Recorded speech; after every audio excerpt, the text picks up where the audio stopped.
Hi అండి. నమస్తే. ఇది సండే రోజు లంచ్ వ్లాగ్ అండి. లంచ్‌లోకి చికెన్ పలావ్ ఇంకా చికెన్ లెగ్ పీస్ తందూరి చేస్తున్నాను. కావాల్సిన వెజిటబుల్స్ కట్ చేసుకున్నాను. టొమాటోస్ వేయట్లేదండి. మనీకి వద్దని చెప్పారు అందుకనేసి. చికెన్‌లోకి ఉప్పు, పసుపు, కారం, ధనియాల పొడి, గరం మసాలా, నిమ్మరసం, పెరుగు, అల్లం వెల్లుల్లి పేస్ట్ వేసి మ్యారినేట్ చేసి 1 అవర్ పక్కన పెట్టేశాను.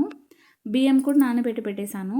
కుక్కర్‌లోకి ఆయిల్ ఏసుకొని బిర్యానీ మసాలాలన్నీ కూడా వేసి, ఆనియన్స్ వేసి వేగిన తర్వాత అల్లం వెల్లుల్లి పేస్ట్, పచ్చిమిర్చి వేశాను. తర్వాత పుదీనా, కొత్తిమీర, కరివేపాకు వేశాను. అంతా వేగి చికెన్ వేసేసాను తర్వాత. చికెన్‌లోంచి ఆయిల్ బాగా పైకి తేలిన తర్వాత నానబెట్టిన బియ్యం వేసి, సేమ్ క్వాంటిటీ వాటర్ వేసి, పైన కొద్దిగా కొత్తిమీర, పుదీనా వేసి కుక్కర్ విజిల్ పెట్టేశాను.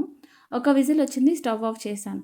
తర్వాత ప్యాన్‌లోకి చికెన్‌ని వేసేసి లో ఫ్లేమ్‌లో పెట్టి లెగ్ పీసెస్‌ని మంచిగా ఉడికించుకున్నాను. తర్వాత గ్రిల్ స్టాండ్‌లో చికెన్‌ని 4 వైపులా మంచిగా ఫ్రై చేసుకున్నా. రైస్ అయిపోయింది. ఆనియన్ రైతా కూడా అయిపోయింది. అంతే ఈ వీడియో. బాయ్.